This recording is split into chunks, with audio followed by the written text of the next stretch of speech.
अस्सलाम वालेकुम नाजरीन, मैं हूँ रामीन सैयद और आप देख रहे हैं प्रोग्राम ज़ेरे बहस। नाजरीन, मशरिक़ वस्ता में इस वक्त सूरत हाल बहुत तशवीशनाक है। मशरिक़ वस्ता इस वक्त एक्टिव वॉर जोन बना हुआ है। पहले USA ने इजराइल के साथ मिलकर ईरान पर हमले किए, फिर ईरान ने रिटालिएट किया, जवाब दिया और ना सिर्फ इजराइल पर हमले किए गए बल्कि मशरिक़ वस्ता में जहाँ जहाँ पर अमरीकी अड्डे मौजूद हैं मुख्तलिफ़ ममालिक में, जिनमें सऊदी अरब है, कतर है, कुवैत, बहरीन, UAE और उर्दन, यहाँ पर जितनी भी मिलिट्री इंस्टॉलेशंस हैं अमरीका की, उन सबको निशाना बनाया गया और एक के बाद एक हमने धमाके सुने, रिपोर्ट किए, उस पर बात भी हुई मुसलसल।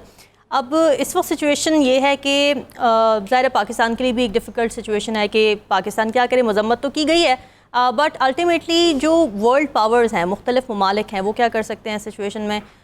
जहाँ जहाँ अमरीकी अड्डे थे उन ममालिक में क्योंकि हमले किए गए ईरान की जानिब से, तो ज़ाहिर है उनके पास भी ये राइट है कि वो राइट टू डिफेंस करते हुए अपने आप को डिफेंड करें और उसके अंदर शामिल होने के बहुत ज़्यादा चांसेस हैं। तो ये वॉर बढ़ती चली जाएगी और ये सब हुआ उस वक्त है जबकि मुज़ाकरात हो रहे थे ईरान और अमेरिका के दरमियान न्यूक्लियर वेपन्स के ऊपर। अभी पिछले दिनों ही मुज़ाकरात हुए और उस पर जो मीडिएटर थे ओमान के वज़ीर ख़ारिजा, उन्होंने ये स्टेटमेंट दी थी कि न्यूक्लियर वेपनाइजेशन के हवाले से जो अमेरिका के तहफ़्फ़ुज़ात थे उस पर ईरान ने एग्री किया है। ईरान ने ये यहाँ तक एग्री किया कि जितने भी स्टॉक पाइल्स मौजूद हैं यूरेनियम के, उनको डिफ्यूज़ कर दिया जाएगा, उनको कन्वर्ट कर दिया जाएगा ऐसी चीज़ों में, ऐसे प्रोडक्ट्स में जो कि फ्यूल के लिए यूज़ हो सकते हैं, इलेक्ट्रिसिटी के लिए यूज़ हो सकते हैं और हथियारों की तरफ नहीं जाएंगे। लेकिन फिर भी इत्मीनान का इजहार नहीं किया गया था ट्रंप की जानिब से। जो स्टेटमेंट आई, उन्होंने ये कहा कि हमें we are not happy with the way things are going, या ईरान जो भी नेगोशिएशन कर रहा है हम उससे हैप्पी नहीं है। बट ओमानी वज़ीर ख़ारिजा बहुत मुतमईन थे और यही सिचुएशन थी कि हम सब अपने अपने घर वापस जाएंगे, कैपिटल वापस जाएंगे अपने अपने, और फिर बाद में आके मुज़ाकरात को आगे बढ़ाया जाएगा। मगर ऐसा हुआ नहीं और अमेरिका ने इजराइल के साथ मिलकर ईरान पर हमला कर दिया और मुसलसल यही मौक़िफ़ सामने आ रहा है अमेरिका का कि Iran can not have nuclear weapons. तो इसी पे बात करेंगे कि इस तमाम सूरत हाल किस रुख जा रही है, इसमें कौन कौन से स्टेक होल्डर्स इन्वॉल्व हैं और कौन क्या किरदार अदा कर सकता है। मेरे साथ प्रोग्राम में मौजूद हैं सीनियर तज़ियाकार नजमुल साक़िब, ज़फ़र हिलाली साहब और PJ मीर साहब। आप सभी का बहुत शुक्रिया। नजमुल साक़िब साहब, मुज़ाकरात के दरमियान ऐसी सिचुएशन हो जाना कि फुल स्केल वॉर जोन में कन्वर्ट हो जाना मशरिक़ वस्ता का, इसमें आप किस दायरे साइड लेना तो बड़ा मुश्किल काम है, बट ये सिचुएशन यहाँ तक पहुँची कैसे, कसूर किसका है? देखिए, कसूर देखने के लिए देखना पड़ता है कि आप टेबल के किस तरफ बैठे हैं। अगर आप टेबल के इस तरफ बैठे हैं तो कसूर सीधा सीधा सा अमेरिका का है और इजराइल का है। क्या किया है ईरान ने कि आपने उसके ऊपर हमला किया? पहले किया उसकी न्यूक्लियर इंस्टॉलेशंस पे और सारी दुनिया ने देखा कि किस तरह B-2 बॉम्बर्स आए। क्या किया है उसने इस वक्त कि इजराइल ने ये हमला किया मिसाइलों के जरिए। ये है टेबल के इस तरफ। सही बात है। टेबल के उस तरफ जो है वो अमेरिका बहादुर बैठे हैं और इजराइल बैठा है और उन दोनों का ये कहना है कि ये जो न्यूक्लियर आर्म्स है, ये जो मिसाइल प्रोग्राम है इसका, ये ना सिर्फ इजराइल का इसका हदफ है बल्कि अमेरिका खुद इटसेल्फ हदफ है। तो ये फैसला करना कि जी कसूर किसका है, मेरा नहीं ख्याल कि बहुत ज्यादा मुश्किल है, खासतौर पे पाकिस्तान में रहने वालों के लिए। और वो लोग जो कि ये समझते हैं कि अगर आपके पास ताकत है तो इसका ये मतलब नहीं है कि आप दाएं बाएं खामखा लोगों को रगेदते हुए चले जाएं और ये भी ना देखें कि जिस स्कूल पे आपने हमला किया है उसमें छोटी बच्चियां हैं, 50-55 बच्चियां हैं और इस वक्त 50-55 घरों में मातम बिछा हुआ है। तो सर वॉर क्राइम बन जाता है ना, ये तो वॉर क्राइम है सीधा सीधा। इन लोगों ने कौन से मिसाइल आप पे चलाए हैं? इन लोगों से कौन सा आपको एटमी खतरा है? तो ये टेबल के दोनों तरफ का है। देखिए, दो तीन चीजें जो पिछले जो वाकया पेश आया ईरान और इजराइल का, उसमें और इस वाले में दो तीन बुनियादी फर्क मुझे नजर आए। पहले मैं उनको बताता हूँ और फिर सूरत हाल को आगे देखते हैं कि कैसे डेवलप कैसे हो रही है। पिछली दफा जब हमला हुआ तो ईरान ने कुछ थोड़ा सा तवक्कुफ किया ईरान ने एक स्ट्रेटेजिक पॉज लिया, एक स्ट्रेटेजिक रेस्ट्रेंट दिखाया। दुनिया ने सोचा कि पता नहीं अभी ईरान हमला करेगा नहीं करेगा, टाइम लिया, ईरान ने अपना टाइम लिया। इस मर्तबा हमने देखा कि जवाब फौरी तौर पे आया और 30 मिसाइल जो हैं वो फौरी तौर पे दागे गए, जो कि हैफा में पता लगा गिरे हैं, जो कि तल अवीव में गिरे हैं। यानी मतलब ये हुआ कि ईरान फुली प्रिपेयर्ड था और वो जो अली खमेनी ने कहा वो उन्होंने किया भी, और उनकी प्रेपरेशन मौजूद थी। खमेनी ने ये कहा था कि जरा सा भी कोई वाकया पेश आया हम उसको खुली जंग तस्वुर करेंगे, और यही तस्वुर करके ईरान ने ना सिर्फ ये इजराइल पे हमला किया, बल्कि जो 21 आपकी बेसिस उन्होंने टारगेट में रखी हुई थी, जो इनको पता था कि ये अमेरिकन बेसिस हैं, उनमें से कोई यूं समझ लीजिए कि 13 के करीब जो है, 12 या 13 के करीब बहरीन में, आपका सऊदी अरेबिया में, यूएई में, उर्दन वगैरह में उन्होंने इसको टारगेट किया, कतर वगैरह। राइट। अब ये है कि दुनिया जो है वो ये सारा कुछ देख रही थी, पहले भी अभी भी देख रही थी।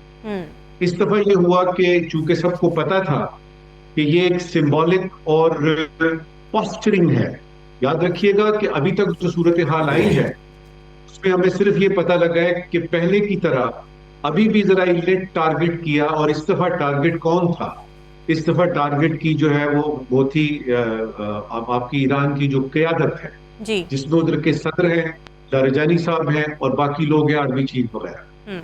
अब जिस वक्त हमला हुआ उस वक्त नहीं पता था, लेकिन जब ईरान ने कुछ घंटे गुजरने के बाद ये बताया कि ये भी महफूज हैं, वो भी महफूज हैं, ये भी महफूज हैं, वो भी महफूज हैं, तो वाकई यकीन आ गया हमें कि ये टारगेटेड था, और ईरान की जो है वो आपने जो क़यादत है उसको आपने हदफ बनाया। ईरान का हमला बिल्कुल जायज है, उसको ये राइट ऑफ डिफेंस हासिल है। दुनिया ने देखा और दुनिया को पता लगा कि ये हक उनसे कोई छीन नहीं सकता। अब यहाँ पे एक बुनियादी सवाल पैदा होता है जिसके बाद मैं अपनी बात खत्म करता हूं।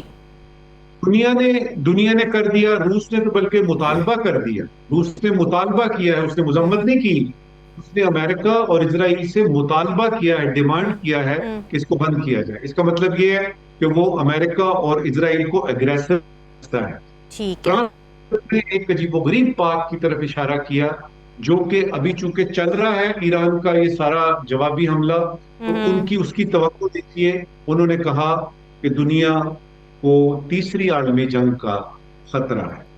अब सूरत हाल तक डेवलप हो रही है, लेकिन हमारी असेसमेंट ये कहती है कि ये बहुत जल्द डी एस्किलेशन की तरफ मामला जाएगा। पाकिस्तान के वजीर खारजा ने जो है ऑलरेडी कह दिया, मुजम्मत के बाद ये कहा होगा कि देख लें आपने भी जवाब दे दिया, अब जरा इसको खत्म करते हैं, क्योंकि ये जो जंग अभी दोबारा होने का खतरा है, या वो आलमी जंग जिसका फ्रांस के सदर कह रहे हैं, उसका मुतहम्मिल कोई भी नहीं है बशमूल अमेरिका, इजराइल और ईरान। हिलाली साहब, आपको मोटिव क्या नज़र आता है? न्यूक्लियर वेपन्स मसला है, जो रजीम है वो मसला है, जिसे चेंज करना चाहता है यूएसए, और उसके लिए पूरा प्रीटेक्स्ट बनाया गया। पहले न्यूक्लियर वेपन्स की बात की गई, फिर जो इंटरनल इश्यूज थे ईरान के उसको एड्रेस किया गया, फिर सिटीजन्स को एड्रेस किया गया कि जी अब आप अपने मामला अपने हाथ में लेने और निकल खड़े हो। रजीम चेंज ही असल मकसद है।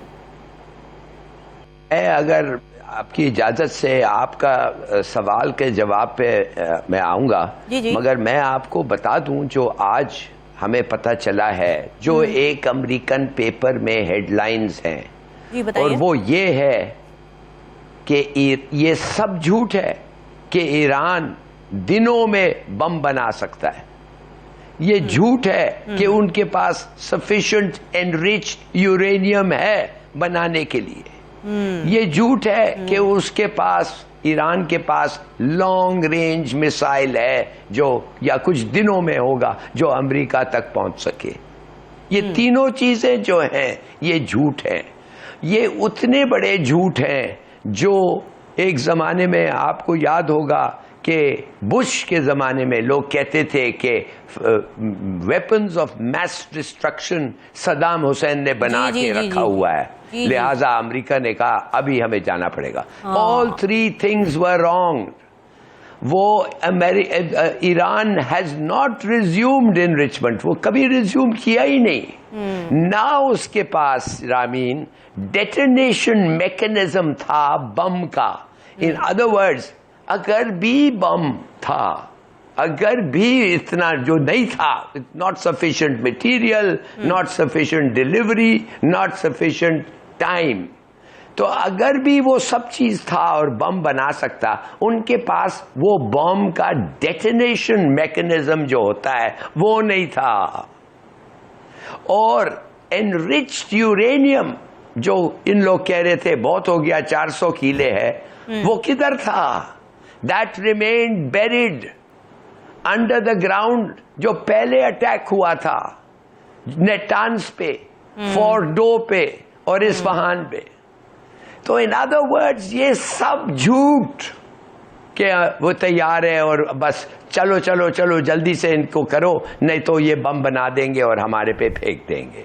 It was all a lie, exactly like the लाई जो बुश 2 ने कहा था इराक के बारे में कि वेपन्स ऑफ मैस डिस्ट्रक्शन है।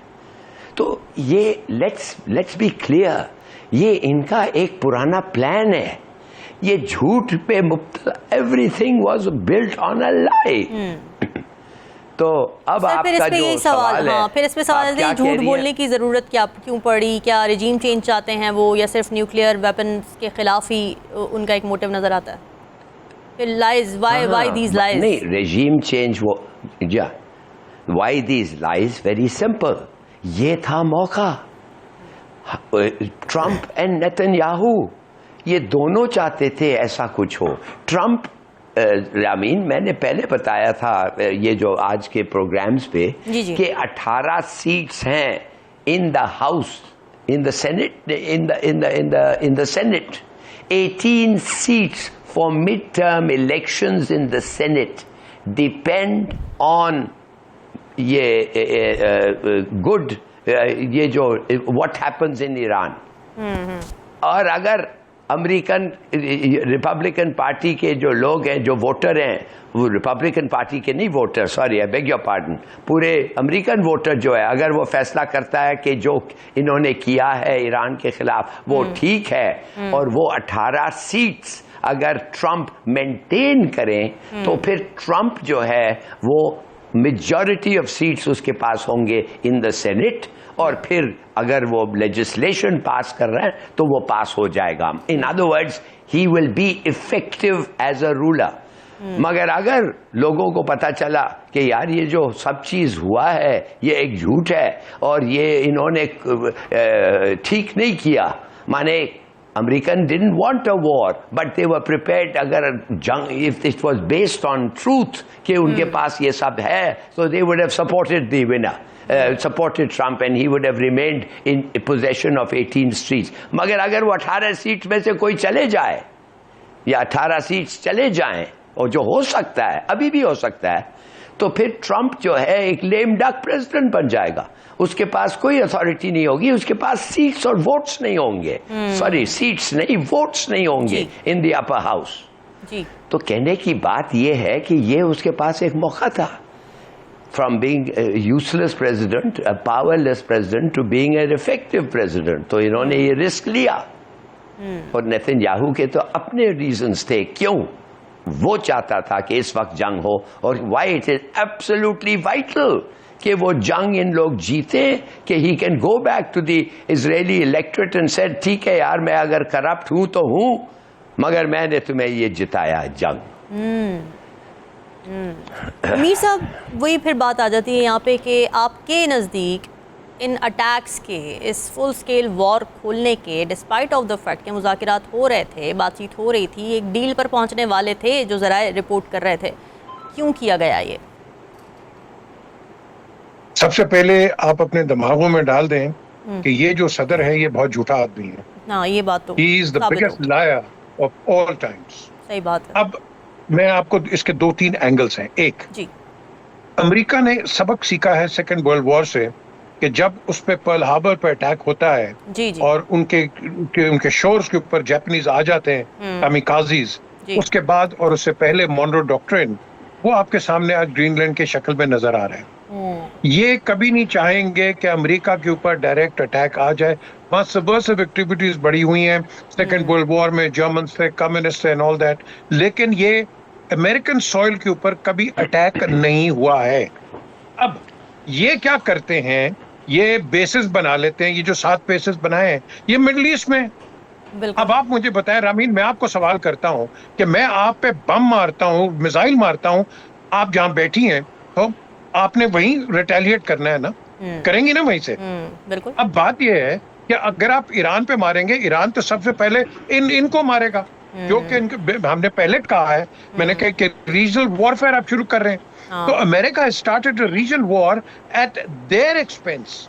It is Israel and America जिन्होंने ये शैतानी की है कि जिसमें ईरान अपने ब्रदर मुल्क उनके ऊपर अटैक कर रहा है क्योंकि आपने बेसिस वहां रखे हैं। तो ईरान क्या करेगा? अमेरिका में उसके पास कैपेबिलिटी नहीं है, उसके पास वो लॉन्च सिस्टम नहीं है कि वो अमेरिका को अटैक करे। तो अमेरिका के जितने भी इंटरेस्ट हैं ईरान वहीं अटैक करेगा।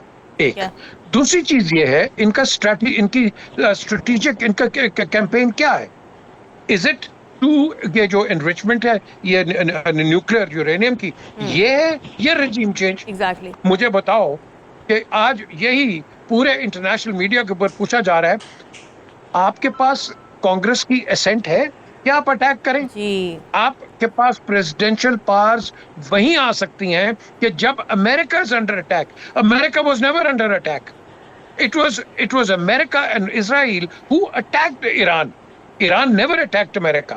सो ये एक डिबेट आ रही है। सर, अमेरिका के अपने जनरल ने ये कह दिया था, जो जनरल डैन केन है, उन्होंने ये कह दिया था कि हमारे पास हमें इशू होगा, अमेरिका को नुकसान होगा, कैजुअलिटीज होंगी, हमारे पास रीजनल एलाइज नहीं हैं, ये जंग 100% इनकरेक्ट होगी। ही हैड वार्न्ड ट्रम्प अपने उनके आर्मी। आदमी जो होता है ना रामीन, एक आदमी, एक सोल्जर वो अकाउंटेबल होता है, उसके फैमिलीज होती हैं, दे आर ऑल अकाउंटेबल। एक आदमी, आपको नहीं पता जब एक बॉडी बैग्स आते हैं तो कितना शोर होता है। So yes, the general is right. Now here the question arises, उसने पहले कह दिया कि कैजुअलिटीज होंगी। कैजुअलिटीज होंगी फ्रॉम ईरानियन मिसाइल्स। यहाँ बूट्स नहीं जाएंगे ईरान के अंदर, there will be no soldiers going into Iran, या कोई इन्फेंट्री या कोई जाएगी इस तरह, नो। ईरान जो रिटेलिएट करेगा, फॉर एग्जांपल बहरीन एयरबेस पे अटैक किया, 9000 उनका पर्सनल है उधर बहरीन के ऊपर, जो नेवी का उनका सेंटर है उसके ऊपर किया, फिर उन्होंने बाकियों पे भी किया, अल हरीर पे किया, Prince sultan and all that. ये करेंगे और ये खत्म नहीं होगा। एक्सपेक्टेड है कि 3-4 दिन तक ये चलेगा, उसके बाद देखेंगे क्या ये एस्केलेशन होगी या नहीं होगी। हमारे वजीर आजम ने बड़ा अच्छा बयान दिया है कि ये बिल्कुल इसकी मजम्मत की है कि हम बिल्कुल इसके we don't agree with it.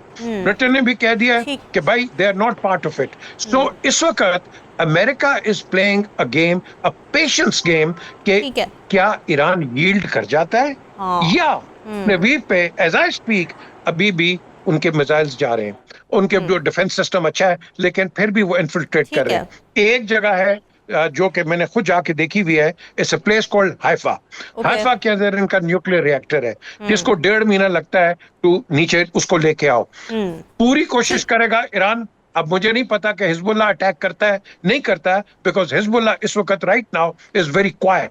So we are waiting and seeing कि अभी ये नजम साकी साहब ने मेरे ख्याल बात की है कि ईरान के ये जो रशिया है, रशिया ने भी कह दिया है कि व्हाट आर यू डूइंग। इस पे करते हैं बात, इस वक्त एक ब्रेक लेंगे, डिटेल से बात करेंगे कि कौन से ममालिक किस तरफ खड़े नजर आ रहे हैं, और फिर वही बात की आफ्टर गेम क्या होगा, क्या मजीद चीज़ें एस्केलेट होंगी या डी एस्केलेशन की जानिब जाने के अब चांसेस हैं। एक ब्रेक के बाद स्टे विद अस।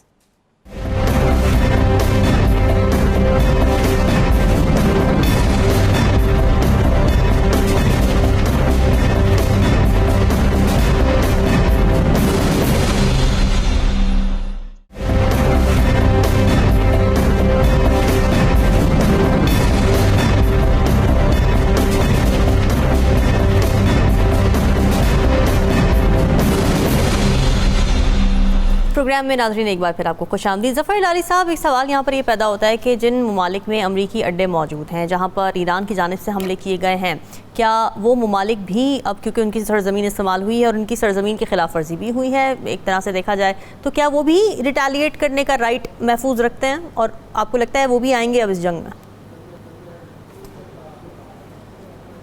भाई बिल्कुल नहीं। अच्छा। अगर आपने अमेरिका को एक अड्डा दिया हुआ है, देखिए क्या हुआ था, ये तो गलत बात है। हालांकि रूसियों ने, जैसे आप इम्प्लाई कर रही हैं, रूसियों ने U-2 पायलट जो था गैरी पावर्स 1960 में, उससे क्या हुआ, वो बड़ा बेर एयरबेस पेशावर से ही टुक ऑफ और he was shot down over the Soviet union. तो जब वो उसको, तो क्रुश्चोव था उस वक्त, उसने हमें धमकी दी कि ये जो तुम बेसिस तुम्हारे इस्तेमाल कर रहे हैं ये रूसी, तुम्हारे को हम आके मारेंगे। मगर हमने तो रूस को एक बेस दिया हुआ था। We had no control over what they did with the base. क्या उधर से वो स्पाई फ्लाइट्स करते थे या उसको कुछ और करते थे।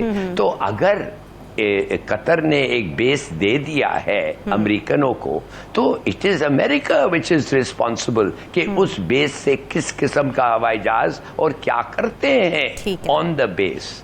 तो मेरा ख्याल में कि दैट डजंट मेक द, मगर लगता ऐसा है कि दुनिया जो है एसोसिएट करती है कि जिस मुल्क का जमीन उस मुल्क ने किसी और को दिया है, तो उसका इस्तेमाल जो है वो भी उस मुल्क का जिम्मेवारी होता है। तो मेरा ख्याल में ये गलत बात है। इन द मॉडर्न वर्ल्ड गलत बात होना चाहिए, मगर अगर कुछ समझते हैं कि नहीं, फिर उनकी भी जिम्मेवारी है, तो व्हाट कैन वन से, ये हो सकता है। Correct me if I am wrong कि कतर ने, जब कतर के अंदर घुस के हमला किया गया था तो कतर ने जवाब दिया था। Correct me if I am wrong. Qatar की माने क्या बात कर रहे हैं आप? कतर ने जवाब दिया था कि कतर के आर्म्ड फोर्सेस ने जवाब दिया था कि बेस फोर्सेस जो अमेरिकन थे उन्होंने जवाब दिया था। और अगर कतर के आर्म्ड फोर्सेस ने दिया था तो आई सपोज टेक्निकली वो बेस को एंटर करने के लिए आपको कतर एयर स्पेस को अंदर आना चाहिए, and you must have violated that air space. Yes, तो यही केस अभी नहीं हुआ। अभी ईरान ने एयर स्पेस को नहीं वायलेट किया। भाई ईरान ने किसका एयर स्पेस वायलेट किया, मैं समझ नहीं आ रही। सर, जिन जगहों पे अमेरिकी अड्डे हैं, सऊदी अरब, कतर, कुवैत, सऊदी अरब के कैपिटल में हमला होता है। हाँ बिल्कुल, मगर उन्होंने, मेरे ख्याल में उन्होंने ईरान के साथ they took the sensible view point कि भाई बेस तो अमेरिकन था। ठीक है। और हम अगर ईरान को जाके तेहरान को मारें, सॉरी जो कतर को मारें, तो फिर that's not right. Maybe I don't know, मगर मैं समझता हूँ there are two interpretations that can be made. और अगर उस मुल्क के साथ आपकी बड़ी अच्छी दोस्ती है, like Qatar and the UAE, तो आप तो फिर आपका तो grievance is against the Americans, not the कतरी। मीर साहब, आपका क्या ख्याल है? सऊदी अरब के कैपिटल में हमला हुआ, कतर, कुवैत, बहरीन, ज़ाहिर है उन पर नहीं था हमला, अमेरिकी अड्डों पे था, बट इसकी क्या कोई इम्प्लिकेशंस हो सकती हैं ईरान के लिए या पूरे रीजन के लिए? देखिए, in the course of a conflict कई इम्प्लिकेशंस होती हैं। ये एक नेचुरल फिनोमेना है, लेकिन यहाँ एक आई ओपनर का एक वक्त आ गया फॉर द मिडल ईस्ट कि the Middle East has been used and abused by the Americans on a larger scale। जिस तरह पहले अपना हिलाली साहब ने बात की है, ये weapons of mass destruction, जिसके बाद टोनी ब्लेयर ने एज प्राइम मिनिस्टर जब था उस वक्त तो एग्री कर गया था। बाद में अपॉलॉजी की है कि नहीं, इसने माफी मांगी है कि नहीं कि मेरे से गलती हुई है। There were no, IAEA ने अपनी रिपोर्ट्स में कहा था there are no weapons of mass destruction at all in Iraq, but America still attacked despite Security Council warnings that you will not do it, and they've done it again। So Middle East का एक open है। देखो, the war is not in America, The war is being fought in the Middle East because Americans are sitting here on a foreign soil, using a foreign soil, and you expect कि Iran उधर attack करेगा, जो आपने सवाल किया, Iran तो वहीं attack करेगा जहां से उसका दुश्मन उसको नजर आता है। तो the nearest दुश्मन उसका यही है, सबसे बड़ा दुश्मन अमेरिका का यही है। और यही चीज देखो, अमेरिका 3 दुश्मनों को जानता है, चाइना, रशिया एंड ईरान। इसको भी उसने कह दिया था एक वक्त, हमें भी कहा है, excess of evil and all that. बात ये है कि जो भी जंग होगी ये बेसिस क्यों बार बनाता है? क्योंकि इसकी अपनी सोच पे लड़ाई ना हो, कि दूसरों को इस्तेमाल करे, ये दूसरों को मिडिल ईस्ट को इस्तेमाल करा के आपस में लड़ाई कराए। और भाई कतर और ईरान की क्या लड़ाई है? कतर और इसकी ईरान की और ओमान की क्या लड़ाई है? यूएई की क्या लड़ाई है? आपने बेसिस किए हैं, तो आपने इंसिस्ट किया है, आपने फोर्स किया है कि आप उस जगह पे हमला करो। अब दुनिया कहेगी ओ देखो जी अब मुसलमानों की लड़ाई होगी। सो इस चीज के अंदर the world has to come to terms कि क्या is this the approach we need to take to unify each other, or get America and Iran to back off, because Iran was not an aggressor, it was America and Israel जिन्होंने aggression किया है। और उसके अंदर उसने क्या कहा? We will annihilate you, we will finish off the Iranian fleet। oh भाई, who the hell are you? Please tell me। And then you want a regime change, फिर आप डेमोक्रेसी की बात करते हैं, फिर आपने वेनेजुएला में क्या किया, फिर आप कोलंबिया में क्या कर रहे हैं? तो आप कर क्या रहे हैं इस दुनिया के अंदर यार? This man is taking, बिल्कुल सही बात की है। आज बीबीसी के ऊपर एक मिलिट्री एनालिस्ट ने बड़ा अच्छा कहा कि that this man is taking is starting is sowing the seeds of the third world war, and he's doing it, believe me, he's doing it। हम अभी कह रहे हैं कि रशिया कोई बात नहीं कर रहा, चाइना कोई बात नहीं कर रहा है, they're watching the theater।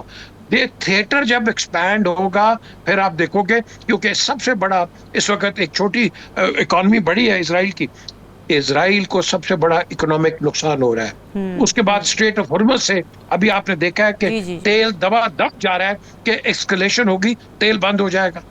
तो ये इधर की भी मूवमेंट है, क्योंकि उसके बाद आपके पास एक इंटरनेशनल ग्लोबल रिसेशन शुरू होगी। ये प्रेडिक्ट किया है आज कि ये आपकी ग्लोबल रिसेशन होगी, इसको कौन रिस्पॉन्सिबल होगा? सही बात है, ये बहुत क्रिटिकल सिचुएशन है। और मैं तो ये कह रहा हूँ कि अगर ये उसको कह रहे हैं ना कि एनरिचमेंट और यूरेनियम नहीं है, वेयर आर वी? हमें भी तो तड़ियां लगाई थी ना, जो नवाज शरीफ बार बार रिपीट करते हैं। 6 टेलीफोन कॉल आए थे क्लिंटन के, ठीक है, तो वो फोन कॉल बंद नहीं हुए हैं, याद रखना। We've got to save our own skin। I do not trust the Americans at all at any given time। Number one, America, इसके ईरान के पास डिलीवरी सिस्टम नहीं है। ये बड़ा ओपन एक फैक्ट है। उसके पास डिलीवरी सिस्टम ही नहीं है तो क्या यूज करेगा? यहाँ जो हमने देखना है कि आपकी इंटरनेशनल डिप्लोमेसी क्या कह रही है जी। आपकी डिप्लोमेसी खत्म हो गई है। आपके पास एक कंफर्म्ड, एक रिकग्नाइज एक गैंगस्टर आ गया है जो कि सबको मैनिपुलेट करके और पास स्ट्रक्चर्स की गेम करता है। हमें उसने नहीं इस्तेमाल किया पास स्ट्रक्चर्स के अंदर अगेंस्ट द तालिबान, हमें नहीं किया। We are suffering because we supported the American. मैं आपसे यही पॉइंट लेके, मैं ब्रेक से बाद जब वापस आऊंगी इसी पॉइंट को मैं आपके साथ लेके चलूंगी, इस पे बात करूंगी कि डिप्लोमेसी अब कितनी रेलेवेंट रह गई है। वापस ब्रेक के बाद।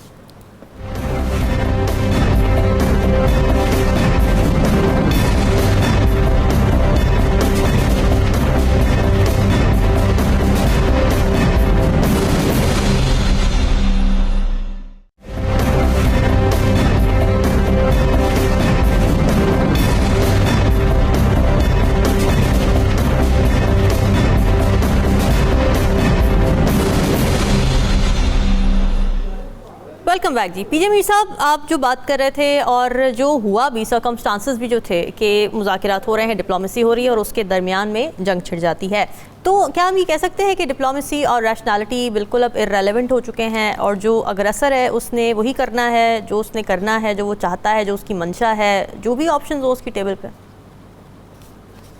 देखिए, बेसिकली एक जो बात है जो भी नजम साकिब साहब ने की है, आपकी मोरालिटी तो बिल्कुल खत्म ही हो गई है। देखो ना, जब आप बात करते थे, जब हम बड़े रेफरेंस देते हैं हुदैबिया की एंड ऑल दैट, वर्साइल्स की दे देते हैं, हर किस्म की हम ट्रीटी की दे देते हैं, वो खत्म हो गया है। अब इस वक्त माइट की बात है, and America is using its might. मुझे हर जगह देखो वो एक माइट नजर आता है, राइट नजर नहीं आता। ये आदमी जो है, इसने 72 बैंक्स को खुद हॉस्टेज रखा था। अगर ये कुछ कर जाता तो 72 बैंक्स अमेरिका के रुड़ गए थे, लेकिन उसको हॉस्टेज करके फिर ये उठ गया। आज ये मिडिल ईस्ट को इसने हॉस्टेज रखा हुआ है ताकि अमेरिकन इंटरेस्ट आगे जाए। ठीक है, fine, nothing wrong in that. इसकी ये भी नहीं हम कह रहे कि भाई ये एक बहुत ही अनपॉपुलर आदमी है। No, he is still a popular president, he is still there, वरना अमेरिका उठ जाता। इसको आज डेमोक्रेट्स ने भी सपोर्ट किया कि जो वो किया है। लेकिन इसके पास अभी आप जो बात करते हैं ना, जो मोरालिटी की, इसके पास क्या लीगल अथॉरिटी है इस वक्त right now to attack Iran? ये बड़ा टेक्निकल पॉइंट है which is being discussed all over कि on what grounds did he attack Iran? Yes. Was Iran attacking you? Yes. And if it was, what is the proof? आप हमें proof दें। आपने straight forward बंद कर दिया है, बिजनेस को आपने बड़ा कर दिया है। अब आप मुझे बताएं, what is your strategic campaign, what is your strategic interest? Venezuela में इन्होंने किया, उसका आज तक कोई एविडेंस नहीं दिया इन्होंने, क्यों किया? वो देंगे भी नहीं रामीन, वो देंगे भी नहीं। इन्होंने कभी नोरिएगा को इन्होंने बनाया, हाफिज अल असद को इन्होंने बनाया, शाह ईरान को इन्होंने बनाया, कदाफी को इन्होंने बनाया, सबको बना के ये गिरा देते हैं। जो थोड़ी सी आंख दिखाएगा ये जो होगा हमारे साथ भी हुआ है, जिसने आंख, ये गेम है और इस गेम के अंदर हमें बच के रहना है। We've got to save our own skin, that's it। अपने आप को बचाओ। ठीक है नजबुल साकिब साहब, ऐसी सूरत हाल में तो डिप्लोमेसी की फिर कोई गुंजाइश रह नहीं जाती है। फिर सबक भी है हम सबके लिए कि अमेरिका अगर किसी के साथ डिप्लोमेसी कर रहा है, वो टेबल पर है मुज़ाकरात की, तो करेगा तो वो अपनी ही। डिप्लोमेसी या सिफारतकारी जो है वो किसी भी मुल्क का फर्स्ट लाइन ऑफ डिफेंस होता है। ये नाकाम होती है तो जंग होती है जी, लेकिन ये कहना कि सिफारतकारी अब बिल्कुल ही नाकारा हो गई है, नहीं, नाकाम हुई है, नाकारा नहीं हुई। ठीक है, और उसमें तारीख गवाह है। आप 100 ईयर वॉर ले लीजिए, जंगे अजीम 1, जंगे अजीम 2 जो है उसको ले लें, आप वॉर ऑफ रोजेस ले लें, आप कोई बड़ी जंग ले लें, आप पाकिस्तान इंडिया की जंग ले लें, किसी किस्म की कोई जंग ले लें, आपको पता लगेगा कि जंगें तो मैदान जंग में होती हैं, लेकिन उनको रोकना और उसके बाद का सिनारियो डेवलप करना वो एक बंद कमरे में होता है, वो एक कॉन्फ्रेंस रूम में होता है। उसमें कोई एक आध मीडिएटर, उसमें कोई एक आध यानी यूनाइटेड नेशंस, कोई सिक्योरिटी काउंसिल, कोई किसी किस्म की सैनिटी प्रिवेल करती है। लिहाजा मुझसे अगर आप पूछेंगी, मैं ये कहूंगा कि ये जो आपकी डिप्लोमेसी है, ये कुछ देर के लिए हमें लग रहा है कि इररिलेवेंट हो गई है। अभी चंद दिनों के बाद आप दोबारा देखेंगे। पिछली दफा भी जब B2 बॉम्बर्स गए थे। Does Trump believe in diplomacy anymore? What do you think? देखिए, आपको अगर उसकी समझ नहीं आ रही तो इसका ये मतलब नहीं है कि वो डिप्लोमेट नहीं। अच्छा, अब नोट कीजिए, देखिए स्टाइल की बात है ना, और मेरे तो वो फेवरेट प्रेसिडेंट है, स्टाइल की बात है। देखिए आखिरी बात है, क्योंकि सारे का सारा टाइम ले जाते हैं पीजे मीर सही बात है। हिलाली साहब, अभी हमने खबर भी देखी कि पाकिस्तान ने खलीजी ममालिक पर जो हमले हुए हैं उसकी मजम्मत की है, यानी ईरान का नाम नहीं लिया उन्होंने, लेकिन उन्होंने मजम्मत की जो खलीजी ममालिक पे अमरीकी अड्डों में जो हमले हुए हैं उसकी, और ये सारी यकजहती किया खलीजी ममालिक के साथ। इससे आपको पाकिस्तान की इस वक्त डायरेक्शन क्या नज़र आ रही है? देखिए, हमने उनसे बात करके अपना पोजीशन वाजे कर दिया है। फ़ोन कॉल्स हुए हैं, उससे पहले भी बात हुए हैं, और उनको पता है कि पाकिस्तान का डिस्पोजिशन इस जंग के बारे में और ख़ास तौर उन मुल्कों के बारे में क्या है, तो वो रीअश्योर्ड हैं। और ये जो हम अभी कह रहे हैं publicly, this is a way of public diplomacy. हम अपने लोगों को भी बता रहे हैं, उनके लोगों को भी बता रहे हैं, गवर्नमेंट को उनको पता है कि हम उनके साथ, हम वी साइड विद देम, और ये एक अफसोस की बात है over which we have no control, तो हम उनसे अफसोस कर रहे हैं। मैं तो एक चीज़ पे रामीन ये हो गया हूँ कि अगर देखिए ईरान के न्यूक्लियर रिएक्टर्स को अगर बॉम्ब हो जाएं, वो रिएक्टर्स फार्डो में जो है, इस्फहान में जो है, और एक और जगह जो है, मैं समझता हूं कि अगर nuclear, if the radiation starts leaking, जैसे हैफा में है इजराइल का, तो अगर कोई भी आके हैफा का न्यूक्लियर रिएक्टर को निकाल दे, एंड लाइक चेरनोबिल उधर से लीकेज शुरू हुआ है, तो पूरा इजराइल जो है इट विल बिकम अनइनहेबिटेबल। देखिए हम क्या करते हैं, हम पाकिस्तान, हम एक्सचेंज करते हैं list of nuclear facilities with India हर साल। क्यों? हम उनको बताते हैं कि इधर न्यूक्लियर फैसिलिटीज हैं, इधर से न्यूक्लियर रेडिएशन है, और अगर आप और हमारी जंग हो तो ये जगह आप नहीं बॉम्ब करें और हम भी नहीं करेंगे आपकी जगह। But there seems to be nothing here. Sir आपने बड़ी इंपॉर्टेंट बात की है। मेरे पास सिर्फ 1 मिनट रह गया है, मैं नजमो साकिब साहब के सवालात की तरफ जाना है। जी नजमो साकिब साहब। जी आज के दोनों सवालात सैयदा जरूरी हैं। जी। ईरान पर इजराइल ने एक मर्तबा फिर हमला कर दिया। जरूरी सवाल ये है कि दुनिया को ये बात आखिर कब समझ में आएगी कि जंग किसी भी मसले का हल नहीं होती, बल्कि जंग खुद एक मसला होती है। जरूरी सवाल नंबर 2, इजराइल ने एक ईरानी स्कूल पर हमला किया और 50 से ज्यादा तालिबात को शहीद कर दिया। जी। जरूरी सवाल ये है कि हुकूमतों के गलत फैसले आखिर आम आवाम को ही क्यों भुगतने पड़ते हैं। Very important. नाज़रीन ये सवालात आपके लिए छोड़ के जा रहे हैं, फीडबैक जरूर दीजिएगा। हमें दीजिए इजाज़त। अल्लाह हाफ़िज़।